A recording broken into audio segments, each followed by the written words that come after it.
Hi అండి, good morning అందరికి. దీంట్లో ఆడ్ నెంబర్ సమ్ అన్ని ఒకే సీక్వెన్స్ లో ఉంటాయి, ఒకటి డిఫరెంట్ సీక్వెన్స్ అనేది ఫాలో అవుతుంది. సో ఆ లాజిక్ ఏంటో చూద్దాం. n 14,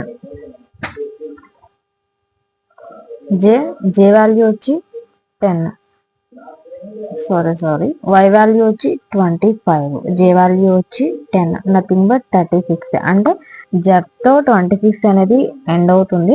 ఫర్దర్ గా నెక్స్ట్ నెంబర్స్ యాడ్ చేస్తే మనకి 36 అనేది వస్తుంది. p అంటే 20, e అంటే 5, నథింగ్ బట్ 31, p అంటే 16, నథింగ్ బట్ 42, e అంటే 3, n అంటే 14, y అంటే 25, q అంటే 17, z 26, k 11. సో గ్యాప్ చూద్దాం. 14 కి 25 కి గ్యాప్ ఎంత? ప్లస్ 11. అలానే 25 కి 36 కి gap plus 11. So plus 11 logic అనేది అన్నిటికీ అప్లికేబుల్ అవుతుందో చూద్దాం. 20 కి 31 కి గ్యాప్ ఎంత? ప్లస్ 11. ఓకే. 31 కి అండ్ 42 కి గ్యాప్ ఎంత?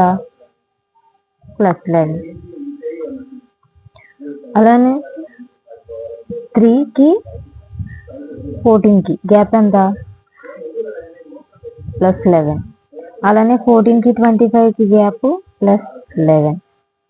17, 26 అండ్ 11 కి గ్యాప్ చూద్దాం. ప్లస్ 9. అలానే 26 కి 11 కి -9. సో ఈ మూడు లాజిక్స్ అనేవి ఫాలో అవుతుంది. ఇది ఒకటి లాజిక్ అనేది ఫాలో అవుతుంది. Option number D, QZK answer. ఇలాంటి మరిన్ని లాజిక్స్ అండ్ ట్రిక్స్ కావాలంటే వెంటనే నా ఛానల్ సబ్స్క్రైబ్ చేయండి, మోర్ అండ్ కామెంట్ చేయండి. ఫర్దర్గా నెక్స్ట్ వీడియోస్ అంటే అప్లోడ్ చేస్తాను. లైక్ చేయండి, షేర్ చేయండి. Thank you for watching. Follow for more.